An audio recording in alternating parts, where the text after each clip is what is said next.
Shalom, giving all praises to Yahweh, Bahashem, Yahweh Shai. Double honors to my apostles and my elders, a great millstone who will well. Peace and salutations to every brother preaching the truth without the four corners with truth and sincerity in their hearts. Alright, it's the brother Shemaria coming at you with a quick lesson. And the title of this lesson is The Lord is a Man of War, because today is by popular belief today, what they teach in the Christian church is that the Lord is lollipops and the Lord is all good, which he is all good. He's just in all his ways. All right. He said they teach you that the Lord doesn't do any bad, that Satan does all the bad, and the Lord does all the good. All right. And I'm gonna set the record straight, because the Lord is a man of war. When he comes back the second time, he's not coming as a man like he came the first time. We all know the first time he came to sacrifice himself for the Israelites. Well, more particularly speaking, the elect. But while he was here in the flesh, he didn't kill anyone. There's a time for war and there's a time for peace. But when the Lord comes back, it's going to be a time for war. Okay. This is Deuteronomy chapter 32, verse 39, because the Lord is in control of both, like I said. This is see now that I, even I, am He. All right. Now it says, see now that I. So it's speaking of the Lord. Even I am He. It says, and there is no God with me. All right. There is no idol next to the Lord. That's the idol we have, and He's not a false idol. He's a living power. Okay. He says, I kill and I make alive.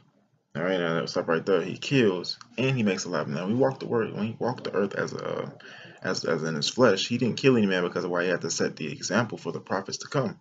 All right. The prophets that comes in the reincarnation. He had to set the example for followers of Him in this generation. All right. It says, I kill and I make alive, I wound and I heal. Neither is there any that can deliver out of my hand. So if the Lord got it out for you, He has it out for you. All right. He also said, I wound and I heal. All right. The Lord, He inflicts pain and He heals the pain. All right. But when He comes back, everyone's living in that pleasure right now. But when the Lord comes back today, there's not gonna be no happy, joy anymore. All right. Because the Scripture says it's gonna be a very dark day. The Lord's vengeance is going to be very real and painful, all right?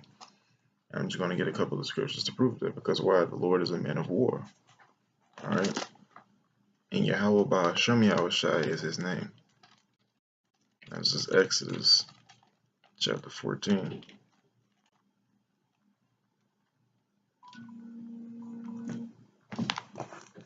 This is Exodus chapter 14, 15, Slakia, and 3. It says, the Lord is a man of war, the Lord is His name. It says, Pharaoh's chariots and the host of him have He cast into the sea. His chosen captains also were drowned in the Red Sea. All right, and he's speaking of the plagues. These are after the plagues of Egypt that the Lord, Yahweh Bashem Yahweh Shai, sent on Egypt. Okay. All right, and these are acts. These are all the acts. All of these scriptures are acts that a man of war would do. Okay, a mighty man. These are all acts that a mighty man, a man of war would do. All right, because what do you do in battle? All right, a man of war goes to battle. When you go to battle, you're not there to hand out lollipops and shake people's hands and hug and come to an agreement. All right, you're there to kill, you're there to slaughter, you're there to victor. All right. It says, Pharaoh's chariots and the hosts have He cast into the sea. His chosen captains were drowned in the Red Sea. Now, what is that an act of? It's an act of a man of war, right? All right. Verse 5. The depths have covered them. They sank into the bottom of the stone, as a stone. Thine right hand, O Lord, which is the righteous side of the Yahweh Bashem Yahweh Shai, is become glorious in power. Thine right hand, O Lord, have dashed to pieces the enemy. All right, dash in pieces the enemy. That's an act of power, and the Lord hasn't even stepped foot on the earth yet. All right, not in His fleshly body. All right, in verse 7 it says, and in the greatness of thine excellency, thou hast overthrown them that rose up against thee. Now, who's rising up against the Lord now? Heathen nations, some in Israel, everyone with the elect. All right, these people were pushing all this iniquity through the earth, this homosexuality agenda. All right, further desensitizing the children. All right, giving them to choose their sexuality, creating creating human beings, living organisms, all right, genetically modifying organisms, okay, those are the ones that raise up against Yahweh Shem Yahushua. All right, and it says, "And the greatness of thine excellency hath thou overthrown them that rose up against thee." He's going to do it again. All right, this is in Exodus when he did this to Pharaoh, but he's going to do it again because why this place is spiritually Egypt and Sodom and Gomorrah, and he did it in Sodom and Gomorrah, and he did it in Sodom and Gomorrah in Genesis. Okay, he says, "With the blast of thine nostrils, the waters were gathered gathered together. The flood stood upright as a heap, and the depths were congealed in the heart of the sea." All right, that's the blast of his nostrils, man, and the things to come. The blast of his nostrils is that whirlwind, that tempest. All right, that right aiming thunderbolt. That's the blast of the Lord's nostrils. Okay, that's the chariots, the so-called UFOs. They're gonna come back. Well, not back. Oh yeah, they're gonna come and reveal themselves full-fledged, and the Lord's gonna be with them, because that's the Lord's army. He's gonna blast the enemy to pieces with his nostrils. All right, it's parabolic. That's his chariots, and it's a chariot fire. Okay, because a blast of wind from a nostril is a wind. All right, and it always displays the Lord's chariots blast as winds, whirlwinds, tempests. Okay. The next scripture I'm going to get to prove that the Lord is a man of war is Jeremiah 23:19. All right, because the Lord is fastly approaching in this day and age, man, and people don't see it coming. But I tell you that people, when they see it, it's going to be a sight to be reckoned with. All right. As a matter of fact, I'm going to get Isaiah 42:13. All right, Isaiah chapter 42 verse 13. The Lord shall go forth as a mighty man. All right, what does mighty man do? It's going to say it. It says, "He shall stir up jealousy like a man of war. He shall cry, yell war." Not crying as in weeping, but crying as like a battle cry. Okay, crying as in a battle cry. He's going to cry like the movie 300. Their battle cry was, "Oh." All right. In this modern day, America's military battle cry is more like a oorah. All right, that's a battle cry. The Lord's going to do his battle cry. Okay. It says he shall prevail against his enemies, like I just read you in Exodus, the 15th chapter. All right. It says, I have a long time holding my peace. I have been still and refrained myself. All right. Now the Lord did that when he walked the earth. You don't think he want to put those people that were sinning to death? You know, of course he did, but he didn't to set the example for how we have to live. Okay. He has a long time holding his peace. All right. He has been still. It says he has refrained himself.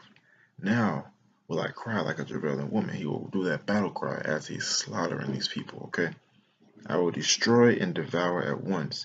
I will make waste mountains and hills and dry up their herbs, and I will make the rivers islands, and I will dry up the pools. Now, what is that talking about? That's talking about the destruction that the Lord has, the destruction that the Lord has purposed against this place.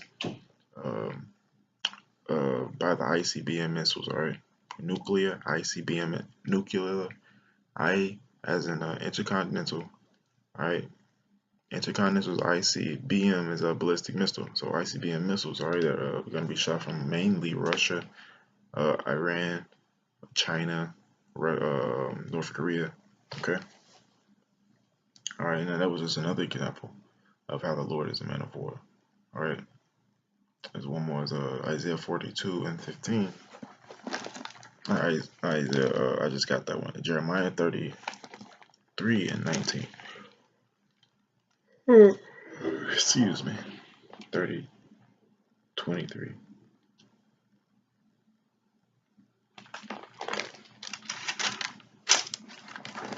Jeremiah chapter 23 verse 19. It says, "Behold, a whirlwind of the Lord is going forth in fury." So the Lord is angry at something. No, what is he angry at? All right, the people that's committing iniquities and his enemies, basically. And in the book of Psalms, King David said, "Do I not hate them, O Lord, that hate thee? I hate them with a perfect hatred." Why? Because if you're not serving the Lord's going to put you to death. All right, that's why he's angry. Okay. It says, "The anger of the Lord shall not return until he Shlakia, that was the point. But I'm gonna start at 19. It says, behold, a whirlwind of the Lord is going forth in fury, even a grievous whirlwind. A grievous whirlwind. Alright, a grievous means violent, alright, fierce. Like I said, fury. Even a grievous whirlwind, and shall fall grievously upon the head of the wicked. Okay? And who are the wicked? That's his enemies. Like I read you in Exodus 15. The anger of the Lord, alright, he's angry. Alright? The anger of the Lord shall not return until he have executed, until he have performed the thoughts of his heart. Now what's the thoughts of the Lord's heart? The day he's waiting on, the day of his vengeance. Alright, that's the thoughts of his heart. He's a man of war. What does men of war do? Men of war go to battle. That's just what they do. They're mighty men, like I just read you. The Lord is a man of war, and the Lord Yahweh Hashem Yahweh Shai is his name. Okay. And it says, and in the latter days ye shall consider it perfectly. What shall ye consider? All right, you shall consider the Lord perfectly. Why? Because you're not considering him right now. Because these people do not consider. They know not the Lord and his statutes or his laws, but they're going to consider it when he comes back, and it's too late to turn back from your wicked ways. Okay? All right, that's just part one of this lesson. I'm gonna make another part. I'm gonna keep it short. All right, but I'm gonna make a part two that the Lord is a man of war. All right, showing that the Lord is not only about cookies and all of these nice things, because he is. That's what the gospel is for. The gospel is the good news. All right, but this lesson is about the bad news, because the world has been consumed with the good news and they've been far-fetched from it. All right, they're not far-fetched from it, but they've created into this fairy tale of what the Lord is all about.